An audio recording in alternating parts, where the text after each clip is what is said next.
Hi friends అందరికీ. నా వెనకాల వల కనిపిస్తుంది కదా, ఇదిగోండి ఇదంతా వచ్చేసి మా తోట. ఇక్కడైతే పందులైతే పడుతున్నారు, అందుకని వల పెట్టారు. మొత్తము కంప ఎక్కడ వరకు ఉందో అంతవరకు అయితే వల పెట్టారు. వల పెట్టి ఆ అవతల నుంచి అయితే తోలుతున్నారు. ఆ చెట్లలో ఉన్నాయి, చెట్లలో నుంచి వచ్చి వలలో పడతాయి అంట. ఇప్పటికి ఒకటైతే పట్టారు, అది అటు సైడ్ ఉంది, చూపిస్తుంది. కొట్టిందైతే వీళ్ళే. ఏం తీసేస్తారు, అప్పుడే పడ్డాయా?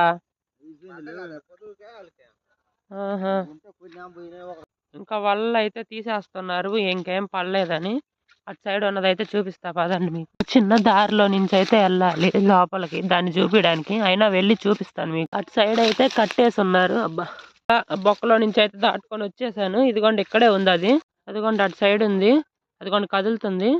ఇటు కూడా అన్ని వలలు పెట్టేసి ఉన్నారు, పడతాయని. అడవి పందులు ఇవి, మంచిదే తింటే. వీళ్ళు వీటినైతే కోసి ఊర్లో కేజీ 100 అని అయితే అమ్ముతారు. ఇదిగోండి చూడండి ఎలా ఉందో, చిన్న పందే ఇది. మీరు ఎప్పుడైనా అడవి పందిని చూస్తుంటే కామెంట్ చేయండి.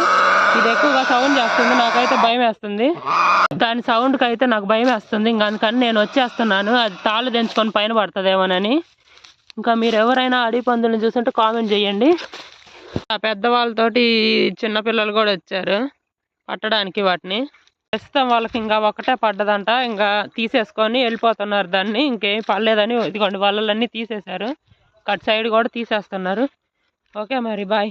మీరు ఎవరైనా అడవి పందులను చూస్తుంటే రియల్గా కామెంట్ చేయండి, అది అడవి పందా కథ కూడా కామెంట్ చేయండి. ఓకే మరి బాయ్. వాళ్ళు ఆ అడవి పందులు పట్టుకెళ్ళడానికి ఇదిగోండి చూడండి ఎంత పెద్ద ఆటో తెచ్చారు, కాకపోతే అది ఒక్కటే పడ్డది, వాళ్ళ బ్యాడ్ లక్. ఓకే మరి ఉంటా, బాయ్.